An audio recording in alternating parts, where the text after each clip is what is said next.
Vamos a hacer una oración, hermanos. Nos ubicamos ahí en Marcos capítulo 2 y en este día vamos a continuar con la quinta controversia tocante al asunto del día de reposo y después veremos hasta dónde llegamos, quizás 2 o 3 puntos más. Entonces, vamos a orar. Nuestro Padre Celestial, agradecemos en esta mañana nuevamente la bendición de poder estar en esta reunión de oración, en esta reunión de adoración a ti, y suplicamos, Padre, que tu Espíritu Santo nos conduzca y que podamos recibir y aplicar tu palabra en nuestros corazones.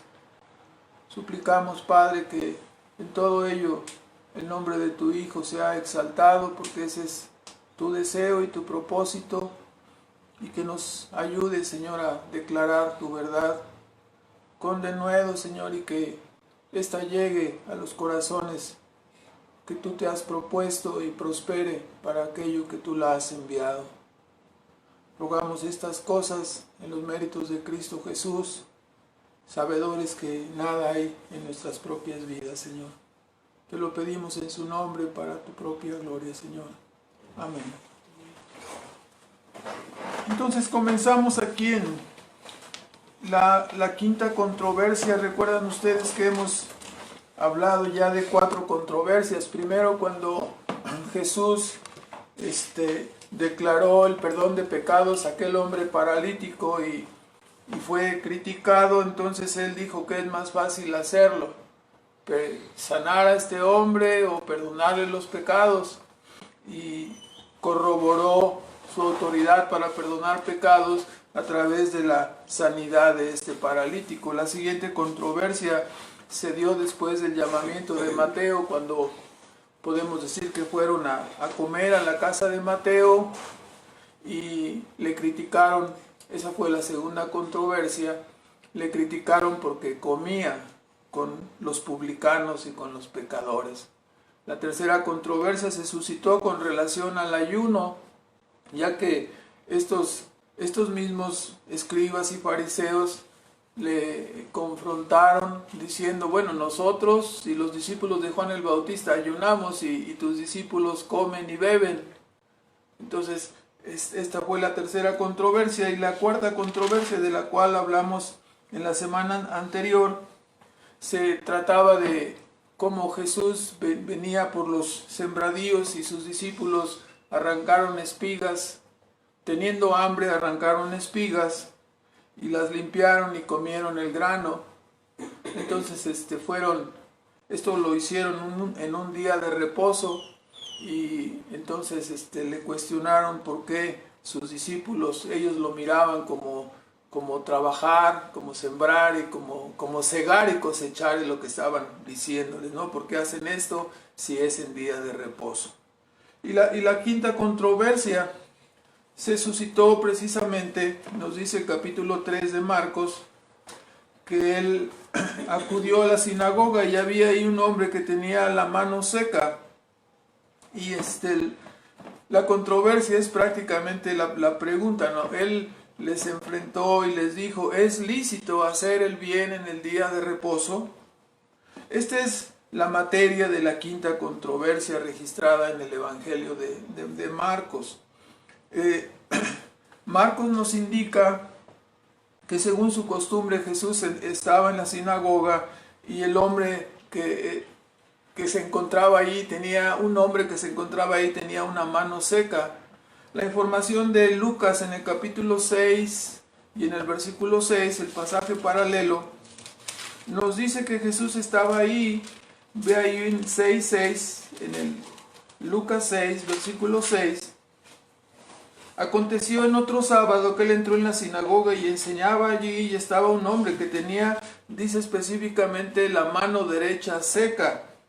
Estaba allí enseñando, ¿no? Entró en la sinagoga, dice, y enseñaba.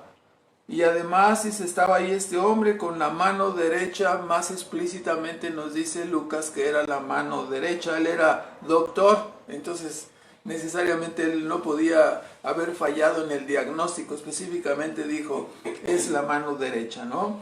Y dice que los hombres, los judíos, los escribas y fariseos, le acechaban. Esta palabra es muy interesante porque la palabra quiere decir que prácticamente que le estaban espiando, le andaban cuidando. Y él dice que conocía sus pensamientos y sorpresivamente, ¿no? Él le dice al hombre de la mano seca, colócate en medio, ¿no? Para que todos lo vieran. Ellos pensaban, le acechaban para tratar de cazarlo, ¿no? Como la palabra quiere decir, como alguien que está vigilando a su presa para atacarla. En realidad se trataba de un espionaje o una vigilancia estrecha para atraparle en un detalle, en un asunto y poder acusarle que estaba traspasando las normas de la ley. En términos modernos, lo que estos escribas y fariseos procuraban hacerlo era tomarle infraganti, ¿no? Tomarle en el momento mismo de cometer un pecado. Pero sorpresivamente, vamos a decirlo de esa manera, esta presa que estaba siendo acechada, actuó estratégicamente y le dice al de la mano seca, ponte en medio, ¿verdad? O sea, ¿quieren los reflectores? Bueno, ahí están los reflectores y yo quiero que vean y vamos a ponerlo directamente en el centro para que todos lo vean y nadie deje de mirar lo que va a suceder. Y enseguida viene la pregunta que ellos no esperaban. Ellos estaban diciendo, lo vamos a espiar y vamos a cachar la falla, ¿no? Y él los pone en medio y les dirige la pregunta. ¿Es lícito hacer bien en el día de reposo? ¿Es lícito hacer bien o hacer mal? ¿Salvar la vida o quitarla? Y es muy curiosa esta segunda parte en la pregunta. Si nosotros vamos llevando el tema, cuando Lucas dijo que él conocía sus pensamientos, por supuesto que conocía sus intenciones y sus pensamientos, es un rasgo de la omnisciencia de Cristo manifestado allí. Él sabía que querían hacer qué cosa, como dice en Marcos 3:6, al final, ¿no? Cuando sucedió ya el milagro, entonces dice que se confabularon para matarle. Él sabía lo que había en sus corazones. Entonces, está haciendo, ¿es lícito hacer bien o hacer mal? ¿Salvar la vida o qué? ¿O matar? Porque ese era el tema, ¿no? El tema era juzgarle a él por traspasar el día de reposo.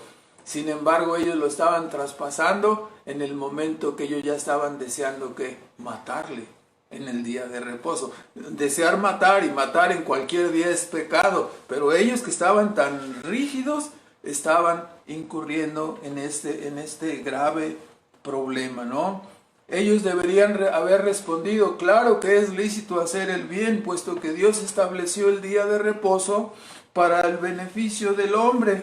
Por lo tanto, sanar a un hombre no incurriría en ningún perjuicio en contra de él, sino en un beneficio. No habría violación del sábado.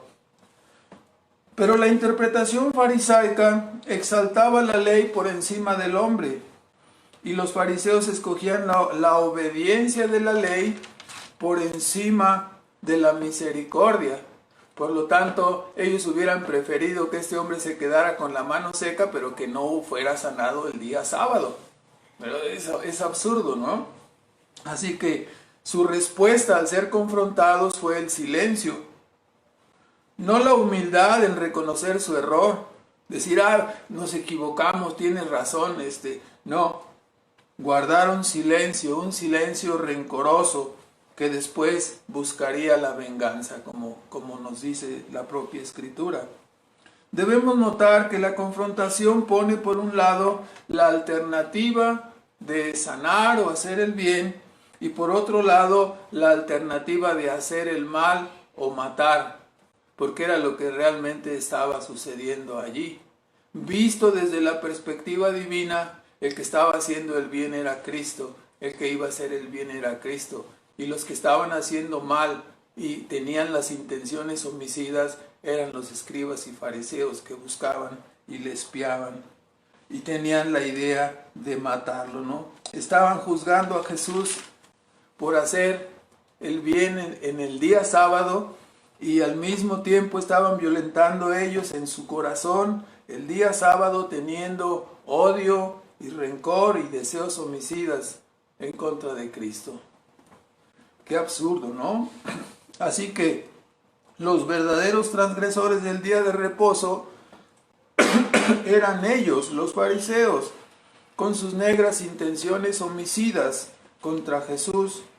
En vez de humillarse y reconocer su pecado, al verse descubiertos, optaron por la opción de ocultarse detrás de su silencio. Al final hablaremos acerca de esto. Es algo que no debemos hacer con nuestros pecados. Es algo que no debemos hacer, ocultar nuestras faltas, ocultar nuestros pecados, sino arrepentirnos y confesarlos. Ellos, en lugar de hacerlo, en lugar de humillarse, optaron por ocultarse detrás de su silencio, como muchas personas, ¿no?, que guardan sus pecados, piensan que nunca serán redarguidos de ellos, pero vendrá el día en que todos daremos cuenta de estas cosas. Jesús tuvo entonces una reacción, dice que tuvo una reacción de celo, ¿no?, mezclado con tristeza, condoliéndose de ver la situación de ellos, la ceguera, la dureza de su corazón. ¿Por qué? Porque les preguntó algo que debían haber respondido y se quedaron callados. Entonces dice que él tuvo un celo santo, ¿no? Se molestó, un enojo, un celo santo, porque estaba siendo evidentemente transgredida la ley, ¿no? Una ira santa contra el mal, como mal al verlo en sus corazones, y al mismo tiempo se condolió de ellos, ¿no?, de ver tristemente cuál era la condición de sus corazones.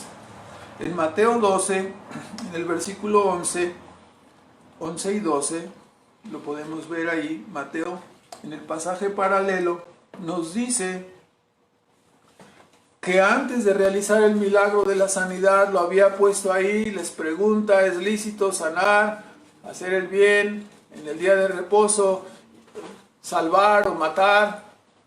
Y se quedaron en silencio. Entonces, antes de hacer el milagro, nos dice Mateo, ¿no?, que él confrontó a estos escribas y fariseos. Mateo 12, versículo 11 y 12, les puso una ilustración, y la ilustración era muy contundente. Él les dijo: bueno, si a alguno de ustedes que lleva su ganado, que lleva sus ovejas, y se le cae en un hoyo en el día de reposo, ¿ahí la deja o la salva? Y es obvio, ¿no?, lo que todos harían, ¿no? Si te sucede eso, ¿qué harías? Pues sacas al animal y lo salvas, ¿no? Entonces dice, exactamente este es el asunto, no nomás que ahora se trata de un hombre. El hombre está con la mano seca y ustedes están juzgando porque va a ser sanado. Era increíble, ¿no? Ellos hubieran preferido salvar al animal, pero querían que el de la mano seca se quedara así porque era día de reposo. Es absolutamente contradictorio. ¿Por qué? Porque dice, ¿acaso vale más el animal que un hombre? Este hombre que está con la mano seca no puede ser sacado, no debe de ser sacado, no debe recibir la sanidad. Y enseguida, ¿no?, procedió a sanar al hombre, ordenándole. Estaba ahí en medio y le dijo: extiende tu mano. Y la mano le fue restaurada, completamente sana. Esto es algo muy importante, ¿no? Cuando él dijo extiende tu mano, es algo muy similar a lo que sucedió cuando le ordenó a Lázaro que saliera del sepulcro. Recibió la orden, pero si estaba muerto, evidentemente la orden conllevaba la capacitación para que Lázaro viviera y saliera del sepulcro. De la misma manera, cuando él ordenó al hombre de la mano seca que la extendiera, conllevaba en sí mismo ya la sanidad y la capacitación para que él pudiera hacerlo, ¿no? Es la palabra de Dios, para él no hay ningún imposible. La sanidad fue así efectuada. Entonces, Marcos nos presenta aquí una imagen maravillosa del Dios omnisciente y todopoderoso, honrando la misericordia divina con la sanidad de este hombre, ¿sí?, que tenía su mano derecha seca. Cuando nosotros vemos esta maravilla obrada por Cristo, le decimos a los pecadores y les preguntamos, ¿por qué dudan en venir a Cristo aquellos que han pecado tanto? ¿No se dan cuenta que pueden ser perdonados? ¿No se dan cuenta que para Cristo no hay imposibles? Sus muchos pecados no van a ser un obstáculo para recibir un perdón maravilloso. No deben dudar. ¿Por qué temen acudir a aquellos que decimos ser creyentes y que de una u otra manera hemos pecado contra Dios? ¿Por qué temes venir a Cristo? ¿Que no ves su gran misericordia? ¿Que no ves su grande amor? No debes de temer acudir a Él para ser perdonado. No hay duda que el poder y la misericordia de Cristo son mostrados y extendidos aquí para que acudan todos aquellos cuyas vidas están secas, cuyas vidas están vacías, cuyas vidas están sin salvación. Acudan a Cristo, oren a Él y ruéguenle para que sean restaurados en sus almas.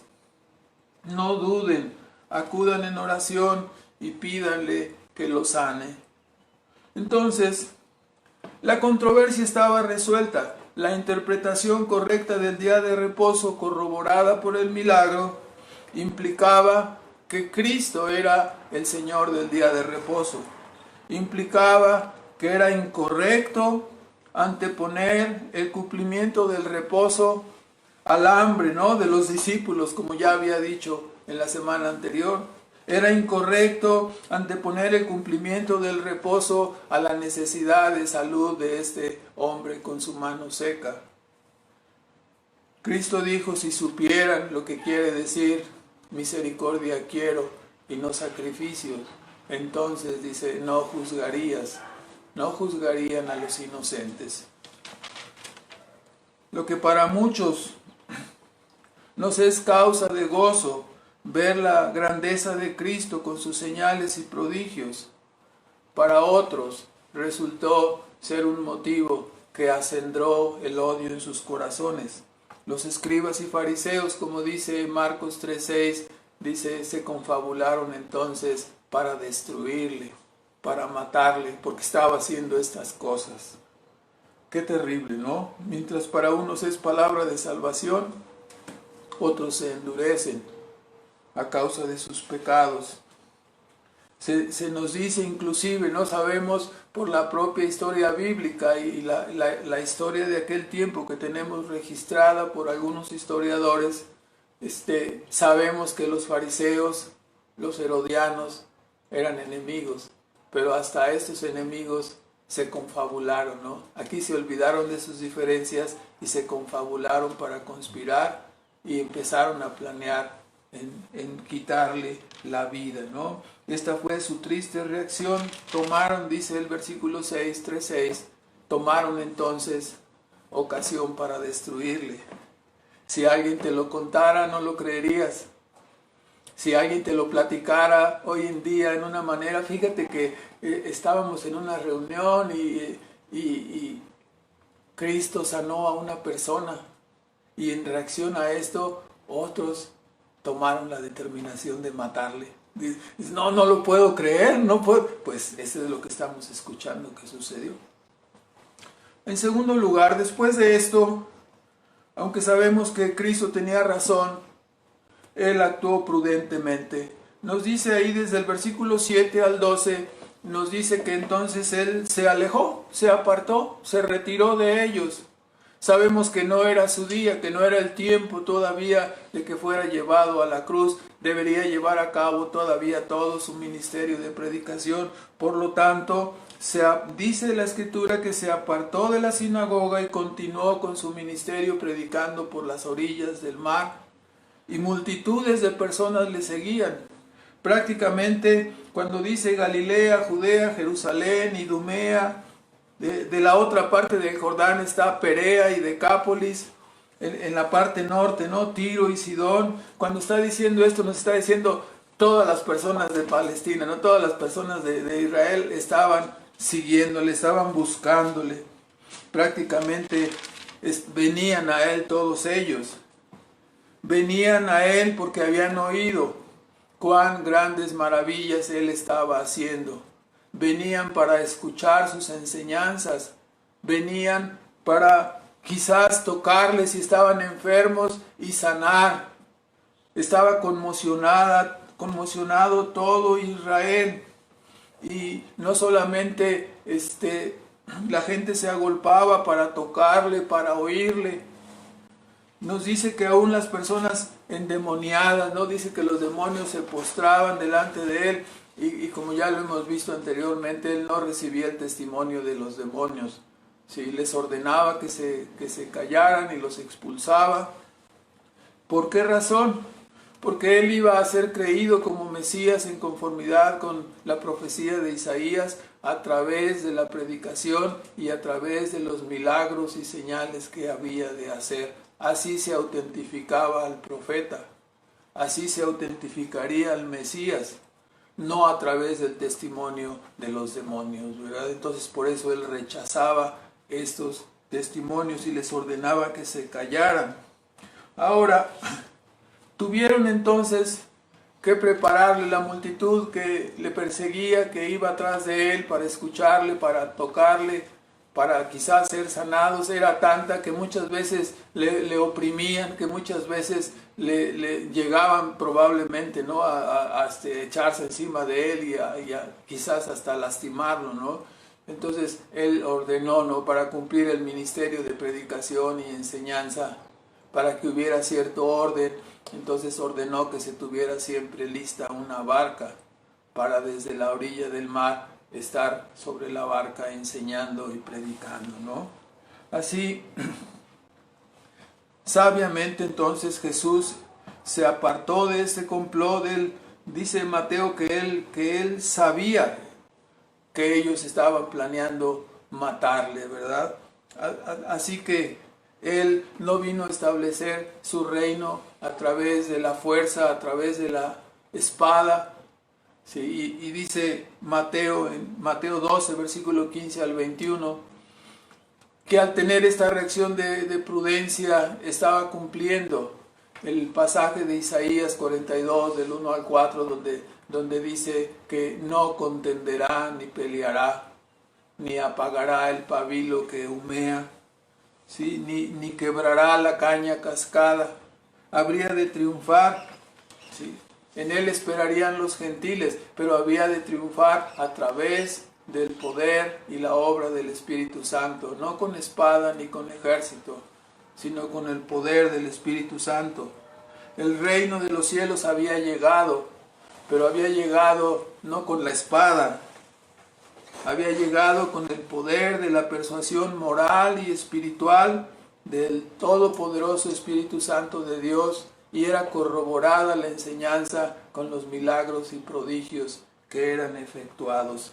El caballo blanco del Evangelio, como dice Juan en Apocalipsis, salió venciendo y para vencer a través de la predicación.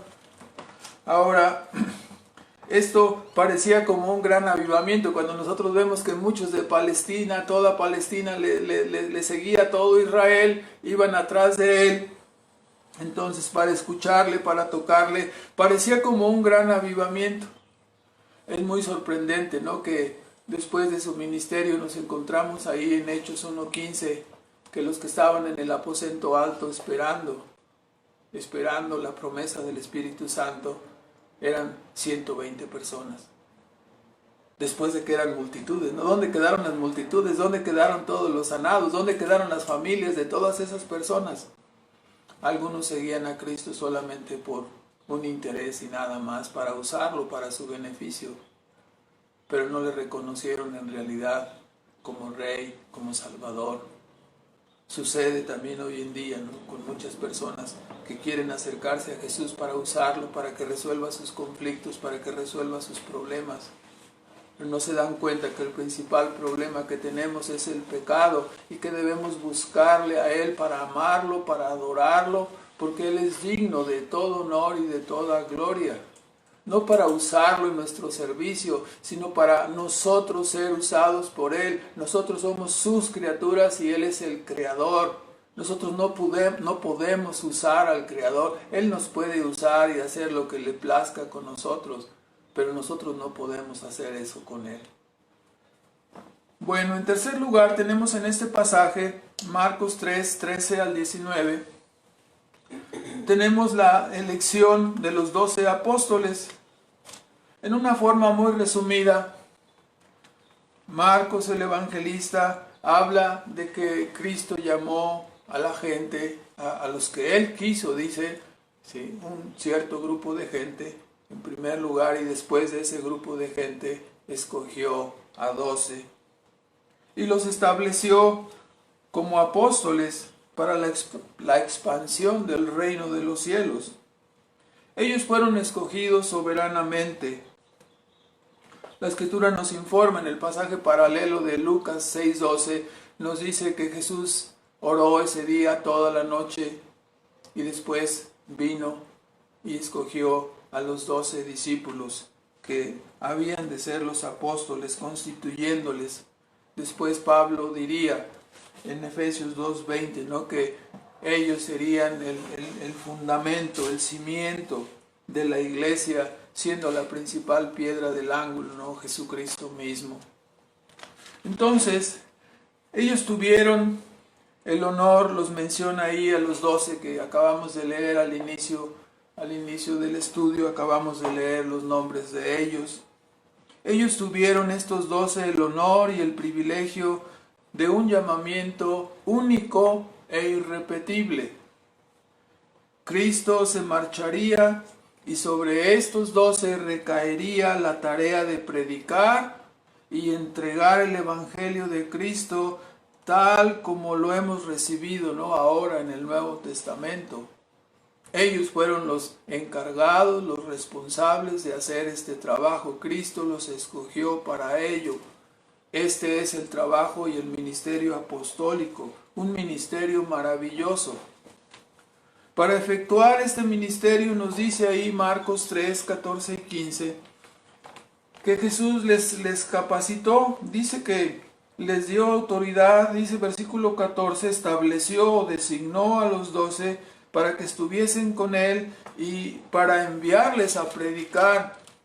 O sea, uno, como siempre hemos dicho, ¿no?, uno no puede tener un llamamiento a un ministerio en la iglesia porque a uno se le ocurre o porque ya no tiene ningún otro trabajo más y dice, bueno, pues aunque sea voy a meterme aquí a predicar. No es así. Es un llamado especial de parte de Dios. Tiene que ser designado por Dios. Hay formas establecidas, un modelo bíblico que se nos ha dado en el Nuevo Testamento para que a nadie se le diga, no, pues a mí se me ocurrió fundar una iglesia y va y la funda. No, Dios te tiene que llamar y Dios te tiene que poner en el ministerio. No puedes nada más que se te ocurra predicar y nada más, no es así.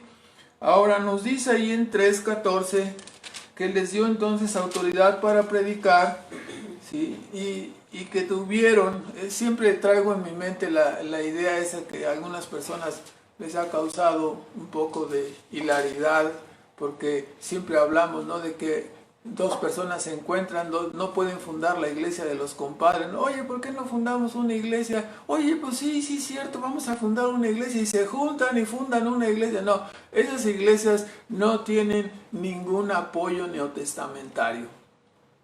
Si una persona establece una iglesia, sí está fuera totalmente de la norma del Nuevo Testamento, del modelo bíblico, ¿no? Estamos viendo, ¿no?, que Cristo escogió y estableció y les dio la autoridad a estas personas, no solamente para predicar, pero dice en el versículo 15 que tuvieron también potestad, que tuviesen potestad para sanar enfermedades y echar fuera demonios. O sea, este ministerio es maravilloso. Les dio autoridad para predicar y autoridad para sanar enfermedades y echar fuera demonios. el propio capítulo 16 de Marcos, en el versículo 20, nos dice que después de que Cristo murió y que fue resucitado, se apareció a ellos y les reprendió. Y después dice que en el versículo 19, 16, 19 de Marcos, dice: el Señor, después que les habló, fue recibido arriba en el cielo y sentóse a la diestra de Dios. Y note en el versículo 20, estos 12 que fueron escogidos, se les dice: y ellos, saliendo, predicaron en todas partes, obrando con ellos el Señor y confirmando la palabra con las señales que se seguían.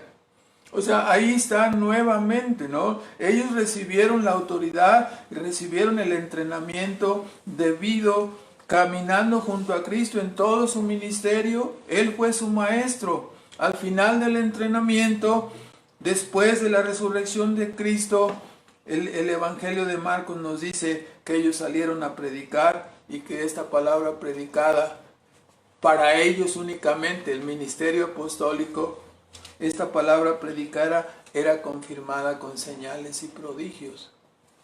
Ellos fueron constituidos como testigos de primera mano. Este es el ministerio apostólico, eran testigos de primera mano. Nosotros escuchamos a Juan el apóstol decir en su primera carta, dice: lo que hemos visto, lo que hemos oído, lo que hemos palpado tocante al verbo de vida, esto es de lo cual les estamos hablando. Ellos eran testigos de primera mano. Lo que Cristo enseñó y lo que Cristo hizo es lo que ellos nos legaron en el Nuevo Testamento por obra de Dios, diciéndonos todas las cosas que Él enseñó y todas las cosas que Él hizo. Posteriormente, sabemos que hubo otro apóstol, ¿no? El apóstol Pablo. Y él nos dice en Gálatas, véalo por favor, vamos a tomar la ilustración de él. En Gálatas 1, en el versículo 12, aunque Pablo no estuvo directamente con los 12, él nos aclara directamente.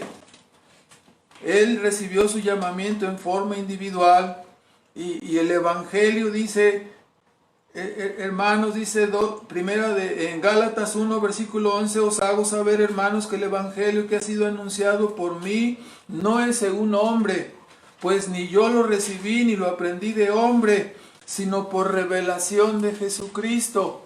O sea, aunque él no estuvo en estos primeros 12, él fue escogido como un apóstol, el apóstol de los gentiles. Recibió su llamamiento personal y él no aprendió el evangelio de los otros apóstoles, sino directamente por revelación de Jesucristo.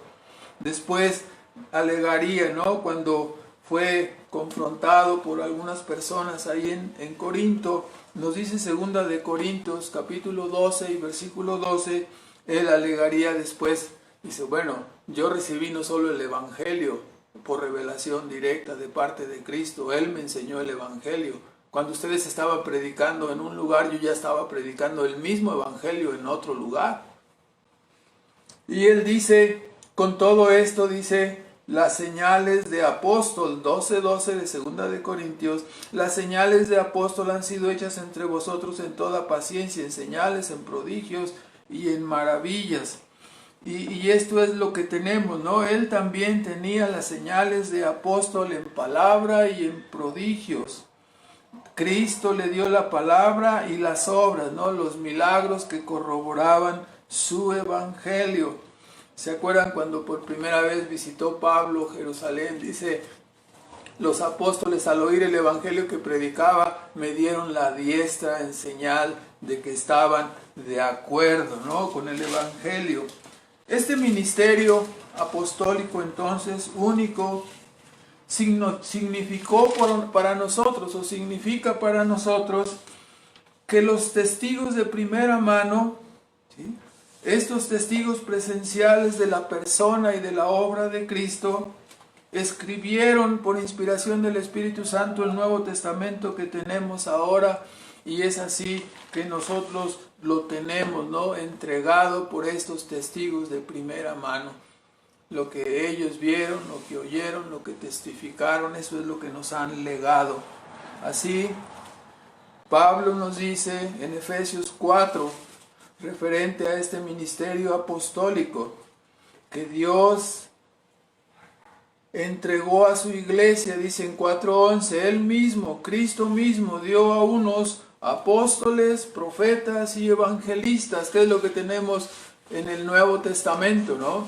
Cristo nos dio su palabra a través de evangelistas como Marcos o Lucas, ¿sí? A través de las cartas de Pablo, apóstol, de Pedro, apóstol, todo el Nuevo Testamento nos fue entregado de esa manera.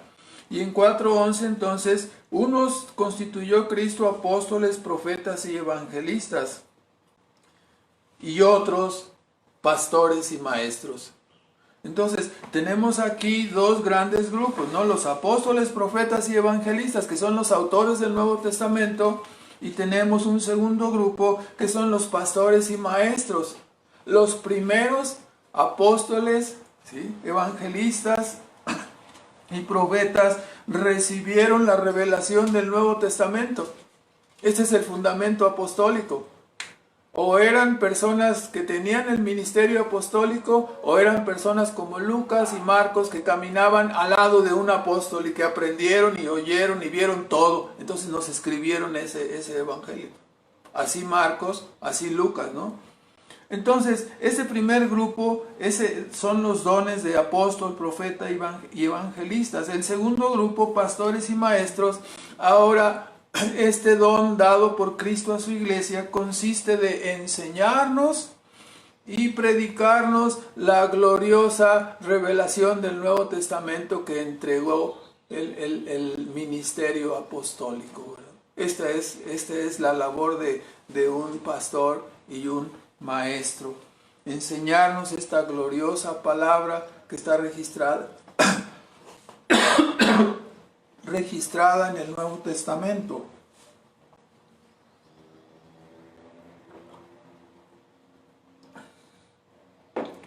El cimiento apostólico de la iglesia ha sido puesto y su ministerio, el ministerio apostólico, concluyó con la muerte del último apóstol, que fue Juan, el apóstol Juan. En conformidad con los requisitos señalados para ser un apóstol, cuando fue reemplazado Judas Iscariote, dice que se ha hecho testigo con nosotros, testigo de primera mano, ¿verdad? Que se ha hecho testigo con nosotros, ¿sí? Hechos 1, 21 y 22, que se ha hecho testigo con nosotros, uno que haya estado desde el principio, desde la predicación de Juan el Bautista, ¿hasta cuándo? Hasta cuando nuestro Señor Jesucristo fue llevado al cielo. Tenía que ser testigo de primera mano. Si no era testigo de eso, no podía ser apóstol. Estas cosas las señalamos, ¿no? En el reemplazo de Judas son vistas ahí. Vea el pasaje, por favor, Hechos 1, y lo vemos ahí. Esto lo señalamos. Hechos 1, 21. Nos dice cuando fue reemplazado, no sucedido, sino reemplazado, Judas Iscariote, entonces dice, tome otro su obispado, versículo 21, conviene que de estos hombres que han estado juntos con nosotros todo el tiempo que el Señor Jesús entró y salió con nosotros, comenzando desde el bautismo de Juan hasta el día que fue recibido arriba de entre nosotros, uno se ha hecho testigo con nosotros de su resurrección. Entonces, ¿qué quiere decir todo esto, no? Esto quiere decir que ya nadie puede cumplir los requisitos de ser un apóstol. Nadie puede ser ya un apóstol. Fue un ministerio único. Cuando el ministerio apostólico es un cimiento, es un fundamento. No se puede poner ya el fundamento cuando ya está puesto. Su trabajo único y maravilloso como testigos de primera mano ha quedado guardado para siempre en el Nuevo Testamento. Y nosotros estamos disfrutando de él, ¿no? Debemos alabar a Dios y bendecirlo por esta maravilla que nos ha sido concedida por el ministerio apostólico. Ahora, en cuarto lugar y último, Cristo es acusado Marcos 3, del versículo 20 al 35. Comienza la sección, el punto es la acusación de que Cristo echaba fuera los demonios por Belcebú o por Satanás. Entonces, esta palabra Belcebú, traducida, ¿no?, como el señor de las moscas, alguna idea así traduce esa palabra. Esa sección comienza, entonces esa fue la acusación que le hicieron, ¿no? Y el capítulo 3 cierra con este punto. Esta sección comienza primero mostrando que había una gran ocupación por el exceso de las personas, las multitudes. Cuando ellos regresaron, se nos dice, ¿no?, que no los dejaban ni siquiera comer. Y aparecen dos detalles ahí. Un detalle que viene su familia y lo han de haber visto probablemente muy ocupado, lo han de haber visto demasiado atareado, que dijeron, no lo vamos a llevar a la casa para que ahí sí pueda comer. Y todo lo que implica el ministerio de Jesús fue un sacrificio tremendo, ¿no? Una autonegación profunda. Y entonces ellos estaban probablemente, debemos entender que ellos no comprendían correctamente todavía el trabajo de Cristo. Aunque todas las cosas que leemos, que nos narran en los evangelios, ellos deberían estar persuadidos, pero no lo estaban. Dice que de sus hermanos, registra el evangelio de Juan, que de sus hermanos no creían en él. Capítulo 7 de Juan, el versículo 5, por ahí está señalado, que ni aún sus hermanos creían en él. Y aquí vemos, lo querían sacar del ministerio, querían llevárselo a su casa. No, está fuera de sí, no lo vamos a llevar para ponerlo a comer. Finalmente, en el mismo capítulo 3, Marcos nos señala que hubo otra ocasión cuando se acercaron y le dijeron, oye, ahí están afuera tu mamá y tus hermanos. Y él les dijo, como termina el capítulo, ¿no?, mi madre y mis hermanos y mis hermanas son los que hacen mi voluntad. Entonces, poniendo así por encima de cualquier parentesco terrenal, ¿sí?, el hecho de la causa del reino de Dios y su ministerio al que había él venido. Entonces, bueno, hecho este comentario, vemos cómo mientras multitudes le seguían y buscaban escucharle o tocarle, quizás por interés, o otros pensando, ¿no será este el Mesías? Pero otros, como los escribas que venían de Jerusalén, se levantaron con una grave acusación, ¿no?, que es el tema en esta parte final del capítulo 3 de Marcos, levantando una grave acusación contra Cristo. Note que ellos que le acusaban no estaban negando la ocurrencia de los milagros. Entonces, ¿qué es lo que traían? Como estos milagros corroboraban la doctrina de Cristo, que era opuesta a su religiosidad y su formalismo, era opuesta a su interpretación legalista de las Escrituras, entonces su único recurso fue acusarle de que los milagros obrados, que eran innegables, estaban siendo hechos por la influencia de Satanás, no estaban siendo hechos por la influencia de Belcebú, es príncipe de los demonios. Entonces, note otra vez, ¿no?, Cristo no está esperando, él dio el paso adelante y dice en Marcos 3:23, llamándoles, habiéndoles llamado, comenzó a hablarles, ¿no?, comenzó a responderles por parábolas. No debemos estar esperando a que nos caiga la leña encima, no debemos ir a arreglar los asuntos que tenemos. Así Cristo les habló, a ver, les voy a responder su acusación. Y su argumento al responderles por parábolas, él dice, bueno, un reino dividido, ustedes están diciendo que yo he hecho los demonios afuera por Satanás, y están completamente mal, puesto que un reino dividido contra sí mismo no puede permanecer, y una casa dividida contra sí mismo no puede permanecer. Esa era su parábola. Es como si nosotros dijéramos hoy en día, oye, ¿qué puede pasar si la policía ataca a la policía? Pues se va a acabar la policía. Ese es el argumento, ¿verdad? ¿Y qué sucede? ¿Sí? ¿Qué sucede si el ejército pelea contra sus propios soldados? Pues se va a acabar el ejército. Ese es el argumento de Cristo, ¿no? Si ustedes están diciendo que yo soy de parte de Satanás y echo fuera a los demonios por Satanás, pues entonces se va a acabar el reino de Satanás, ¿no? Sí, su argumento es totalmente absurdo. Sí, entonces, así que si Satanás combate a sus propios demonios, pronto todo su plantel quedará desolado, ¿no? ¿Qué es entonces lo que está sucediendo? Y Cristo les dice, bueno, esto es algo parecido, Marcos 3:27, lo que realmente sucede es que hay que pensar, cuando alguien va a saquear una casa, ¿qué es lo que debe hacer primero?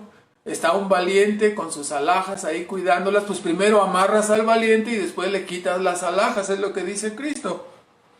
¿Sí? Es necesario primero vencer y atar al valiente y así poder tomar sus alhajas. Y nosotros sabemos, ¿no?, que en este caso Satanás robó el control y el reino de este mundo con engaños desde el jardín del Edén. Así que él es el valiente de esta alegoría, ¿sí? Armado de mentira y de muerte. De esta manera, Satanás se ha apropiado y controla el reino de los hombres, quienes son las alhajas. ¿Sí? Y ha controlado a los hombres por medio del temor y la muerte, manteniéndolos aterrorizados. Ahora, el ministerio de Cristo, al venir a este mundo, es como el de un rey invasor que ha atado a Satanás, y este no es el atamiento escatológico, sino es el atamiento hecho para realizar el ministerio de la predicación de su evangelio, su ministerio redentor. Así que Cristo es el hombre más fuerte que el valiente y le ha atado por medio de su poderoso evangelio y está liberando a los cautivos. Voluntariamente nunca abriría la puerta de la cárcel. Cristo está liberando y quitando de Satanás lo que él robó ilegítimamente. Entonces, la obra de Cristo es una obra de rescate de las personas rebeldes y culpables. Como dice 2 de Timoteo 2:25, que el siervo de Dios no debe ser contencioso, sino amable para con todos, que con mansedumbre corrija, dice, a los que se oponen, por si quizás Dios les conceda que se arrepientan y escapen del lazo del diablo a que están cautivos a voluntad de él. Entonces, Cristo estaba echando fuera a los demonios por el poder del reino, por la palabra poderosa. Era el dedo de Dios, el poder de Dios cumpliendo la promesa de salvar a sus hijos. Por lo tanto, adjudicar la obra de Cristo a los demonios era un terrible pecado que estaban cometiendo estos hombres, escribas, fariseos, herodianos, que se confabularon. Atribuir la obra de Cristo, su palabra y sus milagros a Satanás estaban a punto de una blasfemia, un pecado gravísimo. Entonces Cristo les da una advertencia tremenda, ¿no?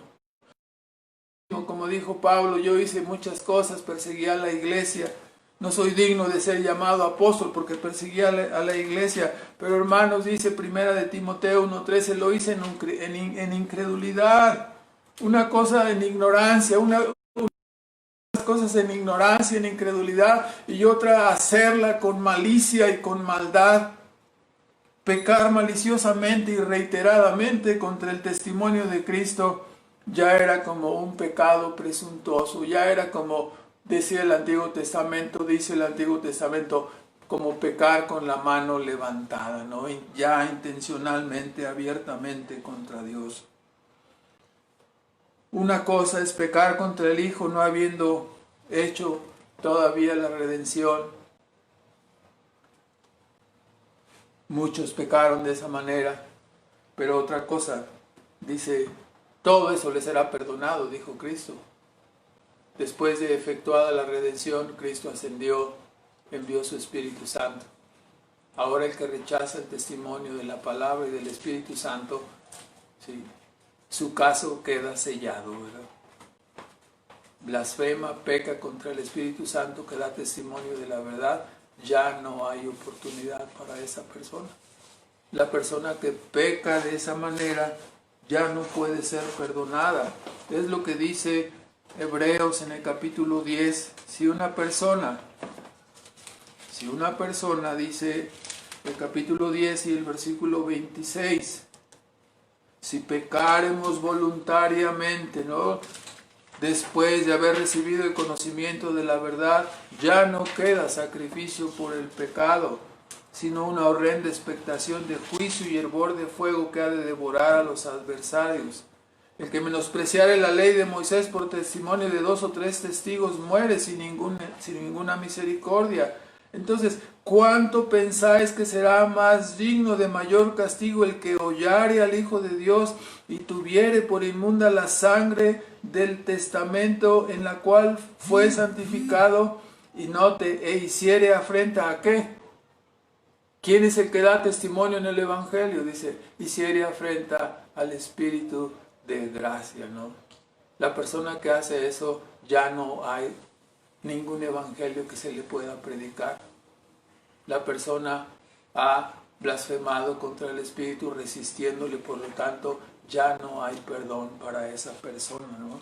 Debemos de tener muchísimo cuidado, ¿no?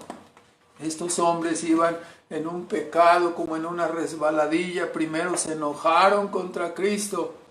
¿Se acuerdan la primera controversia? ¿Quién se cree este hombre para perdonar pecados? Y cuando sanó al hombre paralítico, en lugar de humillarse, se enojaron. Y después consultaron para destruirlo. O sea, no solamente se enojaron, sino que fueron más allá en su pecado. Y después ahora estaban atribuyendo las obras de Cristo a Satanás. O sea, iban avanzando, hasta que llega un momento que la persona avanza contra Dios, contra el testimonio de la verdad, donde ya no hay regreso. Por eso Cristo nos advierte, ¿no? Estaban cerca ellos de un endurecimiento definitivo, del que ya no habría regreso. El Nuevo Testamento nos da la advertencia, ¿no? Nos dice, hermanos, Efesios 4:30, no entristezcáis al Espíritu Santo con que fuisteis sellados. Hermanos, Hechos 7:51, cuando Esteban dice, estos resistieron al Espíritu Santo. No resistas al Espíritu Santo. Y Primera de Tesalonicenses 5:19, dice el apóstol Pablo, no apaguéis al Espíritu Santo con el que fuiste sellado. Cuando estas cosas suceden y la persona apaga la luz que tiene, entonces ya no hay oportunidad para esa persona. Ha blasfemado, ha pecado contra el Espíritu Santo de Dios y ya no va a tener, o sea, ha ido progresivamente. Debemos de tener mucho cuidado. Esto es, ve ahí Marcos, por favor, otra vez, cuando está haciendo la diferencia, Marcos 3:28. De cierto te digo que todos los pecados serán perdonados a los hijos de los hombres y las blasfemias, cualesquiera con que blasfemaren. O sea, todo será perdonado, todo. Pero dice, mas cualquiera que blasfemare contra el Espíritu Santo. O sea, habiendo sido hecha la redención y teniendo ya el Evangelio para ser predicado, la persona que resiste el testimonio del Espíritu Santo, ¿no? Que se endurece, que contrista y que acaba cerrándose totalmente, ya no hay evangelio que predicarle a esa persona. Si eso lo rechazó y lo despreció, morirá irremisiblemente condenado. Entonces, cuánto cuidado deberíamos tener, ¿no?, en nuestra vida personal para no incurrir en una cosa como esta, ¿no? O sea, el pecado de la blasfemia del Espíritu Santo no es un pecado que alguien diga una cosa o una maldición. No, es un pecado progresivo, como estamos viendo. Es un pecado progresivo donde la persona entristece, resiste, hasta que termina, ¿qué? Apagando. Así que si eres redarguido, si eres llevado a la tristeza por el Espíritu Santo, por la convicción del pecado a través del Espíritu Santo, no resistáis. Humíllate. Humíllate. Porque si te endureces, puede suceder esto que estamos escuchando, ¿no? Entonces, la actitud de una persona hacia el testimonio del Espíritu Santo a través del Evangelio sellará su alma para la eternidad. Lo repito, ¿no? La actitud de la persona contra el testimonio del Espíritu Santo en el Evangelio sellará su alma para la eternidad. Si le resistes y te opones a él, serás condenado. Si te humillas y buscas el arrepentimiento y el perdón, entonces serás llevado a la salvación y a la vida eterna. Vamos a terminar con unos comentarios. En primer lugar, cuando estamos viendo la respuesta de Cristo en las controversias que hemos hablado, las 5 controversias, que el Hijo del Hombre puede perdonar pecados sanando al paralítico, que por juntarse a comer con los publicanos y pecadores, que porque nosotros ayunamos y ellos comen y beben, que porque ellos arrancan espigas y limpian teniendo hambre y las comen, o que es lícito sanar en el día de reposo. 5 controversias. En esas 5 Cristo está defendiendo, ¿sí?, su evangelio. Y Cristo, al defender su evangelio, puso de manifiesto, ¿no?, la religiosidad, el ambiente de religiosidad e hipocresía que prevalecía en su tiempo, ¿no? No solamente en el tiempo de él, pero también saca a la luz la religiosidad, el formalismo y la hipocresía que prevalece en muchas iglesias que tratan de seguir el evangelio como si fuera una ley y como si fuera un conjunto de prohibiciones. Sus respuestas muestran que la interpretación farisaica de la Escritura se había olvidado de la misericordia y se había olvidado del amor. Se hace necesario mencionar entonces ahora, puesto que algunos grupos en la actualidad pretextan o pretextando que los sábados del Señor son perpetuos, basados en textos como Éxodo 31:16, dice los sábados de Jehová son perpetuos. Entonces ellos malinterpretan y han esclavizado a sus seguidores en una obediencia farisaica del sábado, ¿verdad? Como lo sabemos que hacen algunos grupos, pasando por alto que Cristo, como ya hemos visto, es el Señor del día de reposo y que Él mismo cambió el día para que su iglesia celebrara cada primer día de la semana su resurrección, cosa que estamos celebrando hoy predicando su evangelio. Sabemos que, de antemano lo decimos, no hay un versículo que podamos encontrar en la Biblia que diga el sábado cambió al domingo. No lo vamos a encontrar, es en vano que usted busque, no lo va a encontrar. Es lo mismo que encontrar un versículo donde busquemos la palabra Trinidad, no lo vamos a encontrar. La palabra Trinidad no está en la Biblia, pero la doctrina de la Trinidad está en la Escritura. De la misma manera, la interpretación nos hace ver que el día fue trasladado del sábado, el día de adoración, del sábado al domingo, por la resurrección de Cristo. Entonces, debería ser suficiente mencionar, ¿no?, que aunque no haya un texto que diga que cambió de sábado a domingo, debería ser suficiente decir que ya no estamos bajo el Antiguo Testamento, sino que estamos bajo ¿qué? Bajo el nuevo pacto. Entonces está desechado el sábado judío. Se ha establecido un nuevo pacto. ¿Quién lo estableció? El que es el Señor del día de reposo, Cristo. Y sabemos, ¿no? ¿Acaso la pregunta directa es, ¿acaso no reposó Cristo de su obra redentora como Dios reposó de su obra creadora, como el Padre reposó después de la creación? Hermanos, guardamos el domingo como día del Señor porque muchos textos indican que la iglesia se reunía el domingo. Inmediatamente, vea usted, vamos a citar varios textos. Estos comentarios finales están un poco largos, pero creo que son necesarios. El Evangelio de Juan en el capítulo 20 y en el versículo 19, o sea, nos reunimos los domingos y guardamos el domingo. ¿Por qué razón? Porque Cristo lo mandó así, porque Cristo lo ordenó así. En 20:19 nos dice que Él, después de resucitado, dice, y como fue la tarde de aquel día, y dice, el primero de la semana, ¿sí? Y estando las puertas cerradas donde los discípulos estaban juntos por miedo de los judíos, y algunos dicen, es que era por miedo de los judíos, por eso estaban juntos. No, estaban reunidos el primer día de la semana y se apareció Cristo en medio de ellos.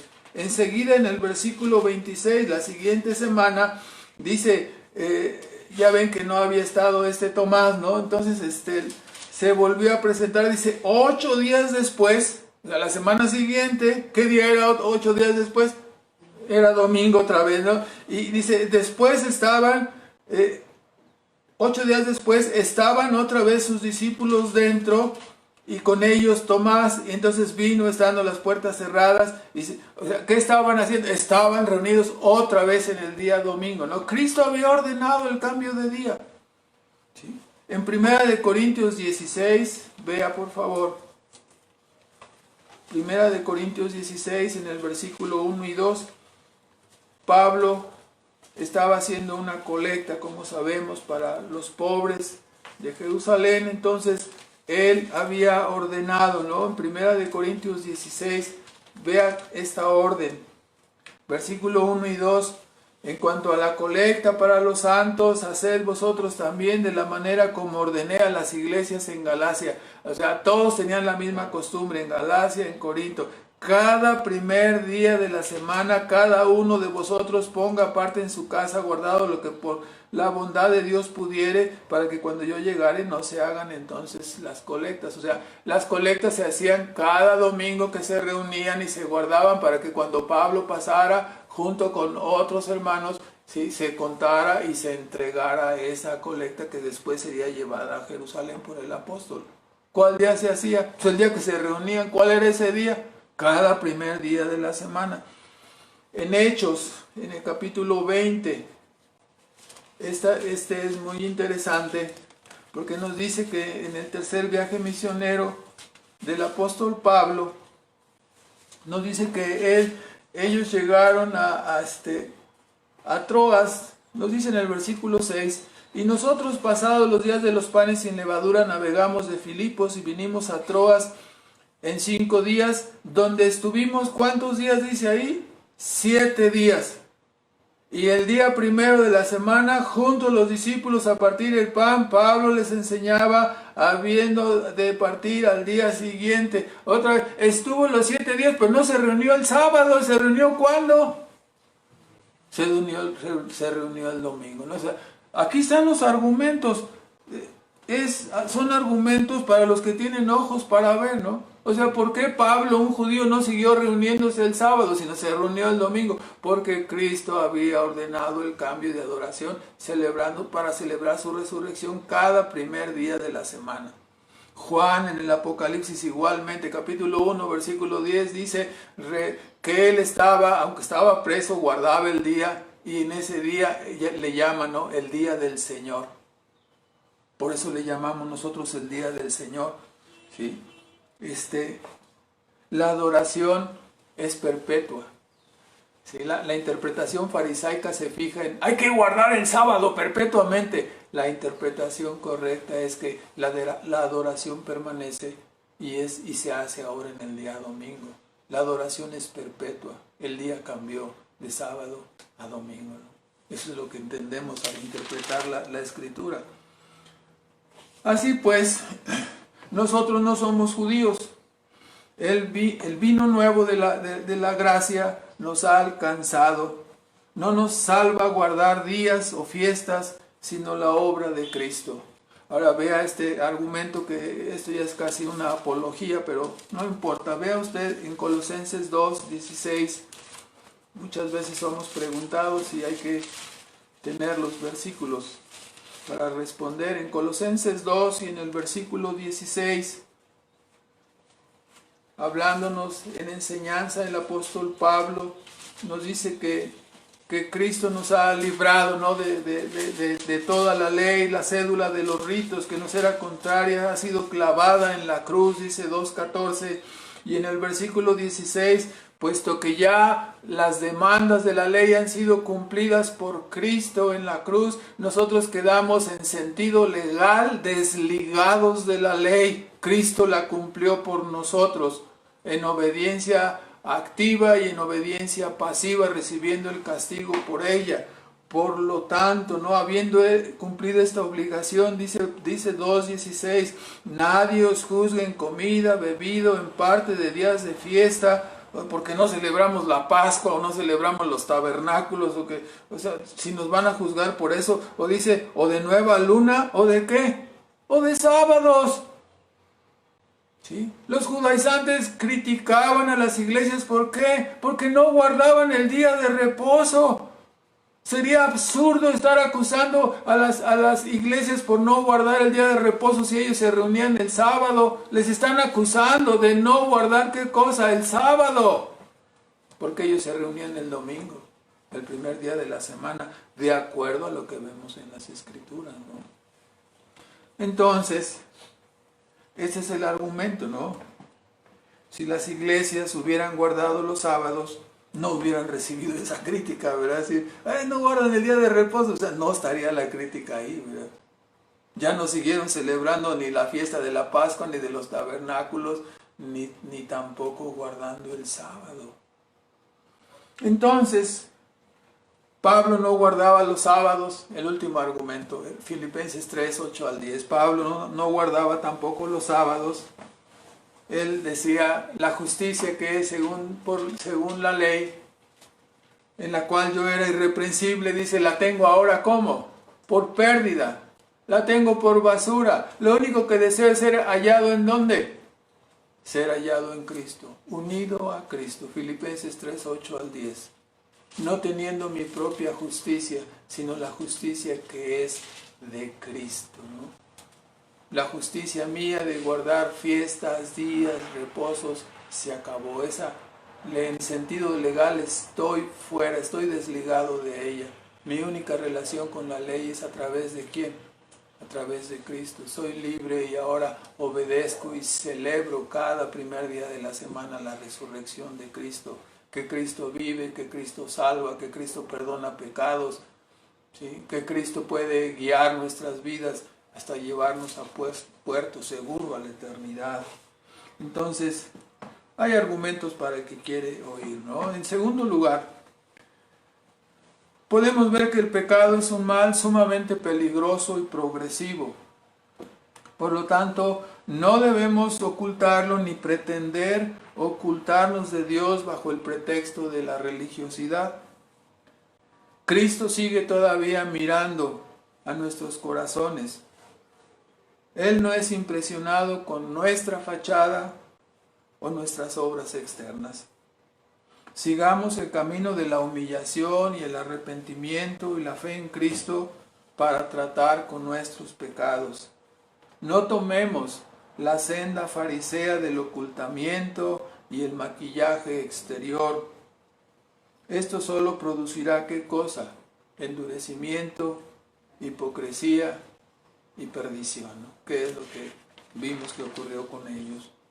En tercer lugar, debemos asegurarnos de estar siguiendo a Jesús por los motivos correctos, no meramente como algunas multitudes le seguían, ¿no? Que solo deseaban algo de Él, pero no querían a Cristo mismo, ¿no? No te acerques a Dios para querer usar a Dios, acércate para amarlo a Él, para adorarlo a Él. No puedes usar a Dios.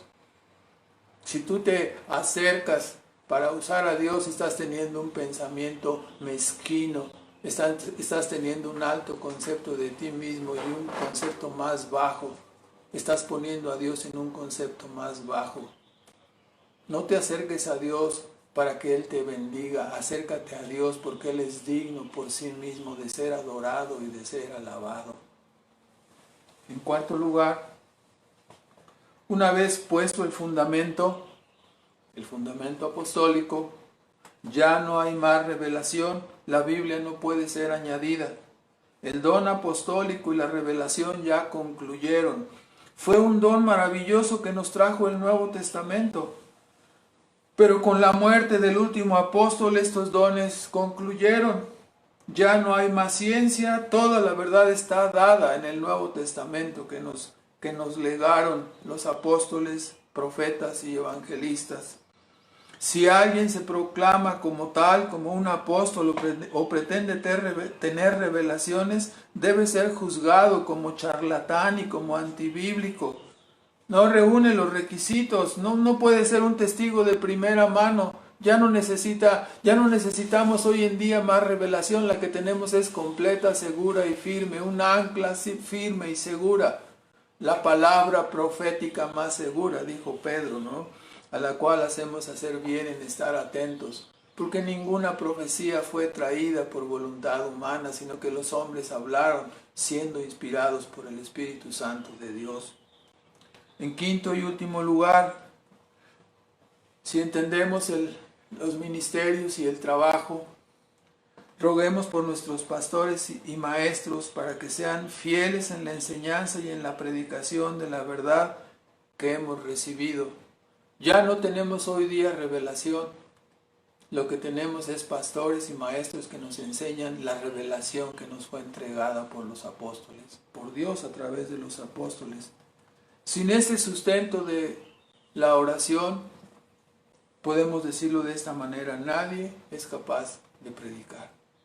Oremos por nuestros maestros y por nuestros pastores.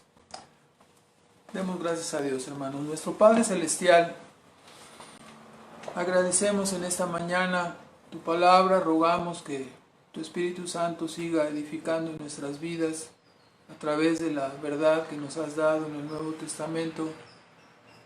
Te alabamos, Padre, porque tú eres sabio y bondadoso y nos has dado las instrucciones precisas para nuestra vida en el Nuevo Testamento a través del legado que nos has dejado en el ministerio apostólico. Señor, gracias te damos por ello, te alabamos por ello, por toda tu palabra, Señor. Tanto el Nuevo Testamento como el Antiguo Testamento, que es tu palabra fiel y verdadera, Señor.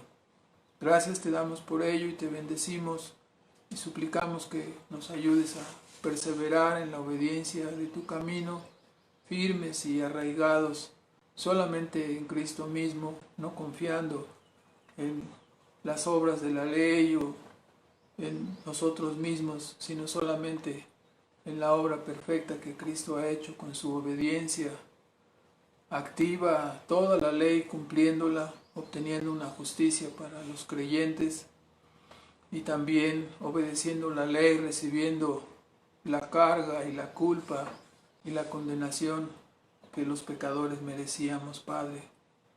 Damos gracias porque tú hiciste todo eso por tus hijos, por tu pueblo escogido, y te bendecimos y te agradecemos en Cristo Jesús. Amén.